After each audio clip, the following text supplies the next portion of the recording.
Hello, I'm Karen Elgersma at the Sydney Museum at the doll exhibit, and you're watching Go Island on Shaw TV. Is there a Karen Barbie in there? On today's show, Paul Ballstein visits Salt Spring Island and gets a life update from radio icon Arthur Black. And hidden amongst the leafy debris and under logs is one cool little critter at Goldstream Park. All that and much more on Go Island.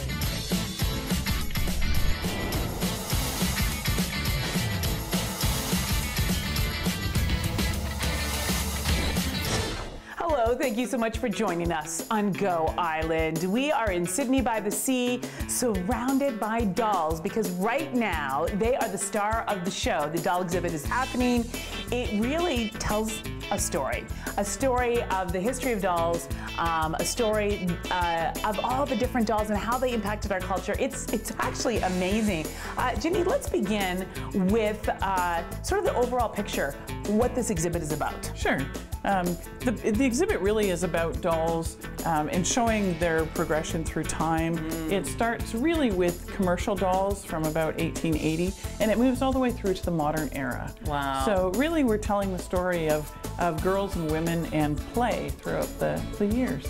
Well, and everybody remembers their favorite doll when they were a little girl and how they would do make-believe with them, pretend that they were their baby.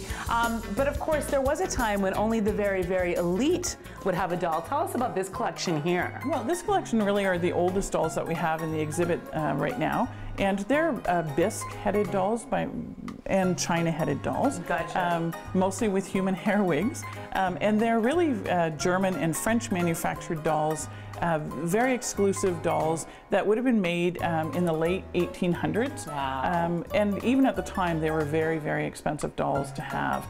Some of them, in fact, the tall one in the cream there, is a French doll, and at the time that she was made, there were actually companies in Paris that specialized just in couturier for dolls.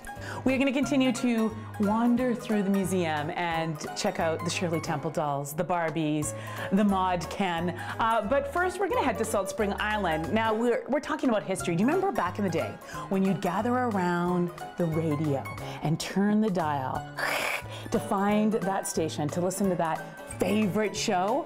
Well, there's one man who was part of that era, and he is still making history. He is an amazing man. This story is worth PVRing because you're going to want to watch it again.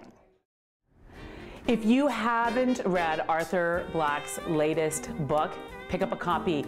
It's such a fantastic read, and when you go to bed at night, you will read a story and you'll have to read it out loud to your partner because they're just such funny stories. We're here at Sydney by the Sea. Of course, Sydney's often thought of as a book town, so come to Sydney and buy your book or your books, and make sure you come to the Sydney Museum and check out the doll exhibit. It really is phenomenal. It's not only historical, but it's very nostalgic. It brings you back to a time when you were a little girl and you see your favorite doll in the display.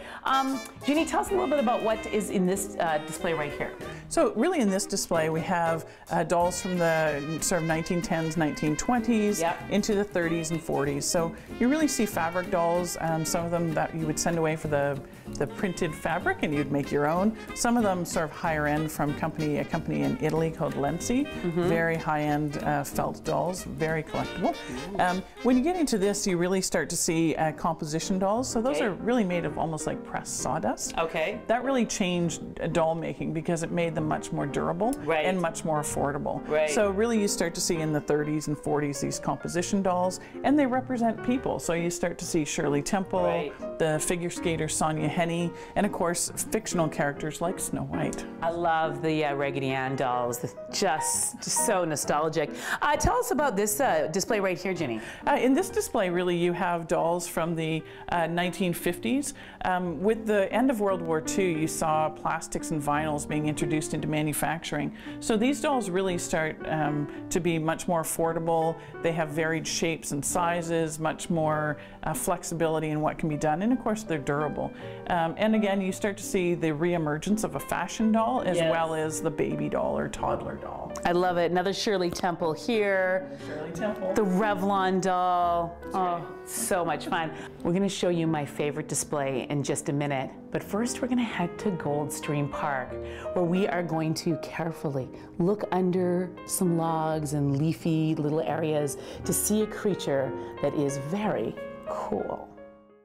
Have you had a day trip to Goldstream Park lately? It is such a great time of year to get there. You can hike, you can walk, you can camp. It's like a little getaway, just a hop, skip, and jump from Victoria. And so is Sydney by the Sea, where we are right now, surrounded by my childhood. Ginny, the doll exhibit, I feel like ripping this down and playing, but I won't, because that wouldn't be nice. But I like a tiny chatty baby. I think that's my baby right there. I'm a little chatty baby. Tell us about this, some of the dolls in this exhibit. This exhibit is really dolls from the 60s, so we're looking at some really classic 60s dolls. Chatty Cathy, which most people had, they talked, they were a big deal at the time. You also get sort of the standard baby doll, which was still very popular at the time. And of course you also get the Grow Hair family, which virtually everybody recognizes. I had Velvet Grow Hair doll, and then I had to have Chrissy and Cinnamon, but I never had Trissy, and I always wanted her. I'm telling you, it's like literally I want to rip this down and play with her hair right now. It's killing me. I love those. And then of course Barbie. We hit the big revolution in dolls. 1959, you saw the release of Barbie doll. Still arguably the most popular doll in the world. Wow. And yeah, we have a small display here of some vintage Barbies from the 60s and 70s, including some of the original 60s fashions. Mod Hair Ken, hello. How much do we want to play with him right now? But really just even seeing the outfits they're wearing is just so, it's like walking back in time with fashion, not just with the dolls. That's right. A lot of the people who are interested in doll collecting are interested because of fashion. Yeah. Because really the two go hand in hand. Absolutely. Now, we have some dolls over here that I'm excited about, including Dorothy Hamill doll, as well as a couple of dolls that I had on my bedroom shelf when I was a little girl. But we have to take a very quick break before we show you those little dolls. But when we come back, more right here at the museum and more great stories on Go Island.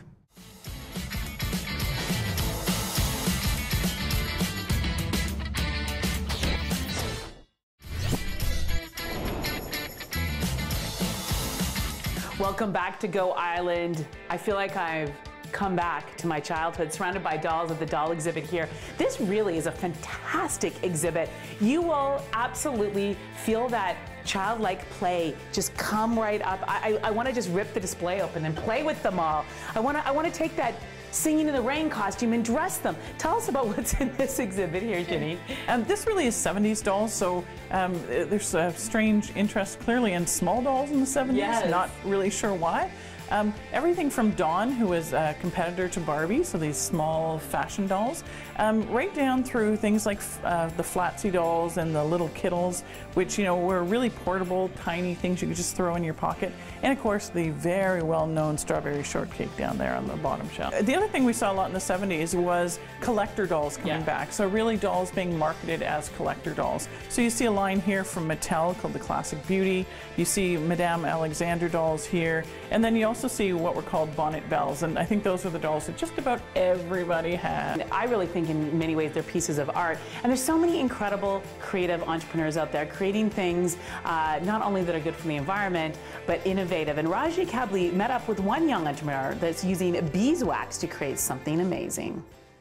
We're at the Sydney Museum surrounded by dolls. I love the Madeline dolls. My daughter just loved her Madeline dolls and played with them for hours. Tell us about what's in this display here. This display really is dolls from the 90s, so we're looking at everything from Madeline, like you said, to some baby dolls, Playmates baby doll, very common in the 90s, and of course, Polly Pocket. Loved Polly Pocket. Now, do you remember when the Cabbage Patch doll was the thing to get your child for Christmas? Well, I see a Cabbage Patch doll right there. It is indeed a Cabbage Patch doll. That's a 1980s doll, so this is going back in time. This is 1980s. We have Cabbage Patch, some European dolls actually, which add an interesting juxtaposition to the North American dolls. But then also some classic 80s dolls like Rainbow Bright. This is just too much fun. We have to take a very short break, but please stay with us. When we come back, Sean Leslie in This Week in BC takes a look at the teachers' strike. If we give in to the demands, it might mean we have to raise taxes. It's a very interesting debate, so stick around. The think tank says boosting income tax on the top 5% of earners would be a pain-free way for government to pay the bill.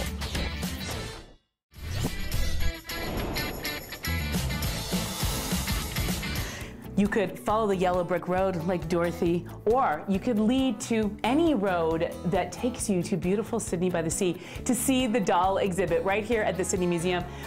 Peter, you know, as somebody who has to be part of choosing the different exhibits that come here, because it's such a lot of work to gather it and set it up, why the doll exhibit? Why was that something that we decided to do here in Sydney? Well, we're trying to provide variety, something that will appeal to everybody. Of course, we have the Lego show that involves the whole community, and we're hoping that the doll show will also involve the whole community. We have a number of the merchants have dolls in their windows as part of a scavenger hunt, and we're trying to attract people to come to Sydney, not only to the museum, but also to enjoy the wonderful shops, the restaurants, coffee shops. How can people come? Our hours are, we open at 10 o'clock till 4 o'clock every day, and it's by donation, and we, on Wednesday afternoons and Saturday afternoons, we will have people here making dolls' dresses as well as an activity. We've got 3 scavenger hunts, the one around town, as I mentioned. We've got another one which is to design dolls' clothing, and you can enter that competition for prizes. And also there's a scavenger hunt to find dolls around in the different locations. And again, there's more prizes. It will really take you back to your childhood. Thank you so much, Peter. And I want to thank you so much for watching. I look forward to seeing you all in Sydney by the Sea. Women's clothing provided by Tulip Noir, casual designer fashions. Men's wardrobe by DG Bremner & Co. Menswear and accessories. Hair services provided by Salon J.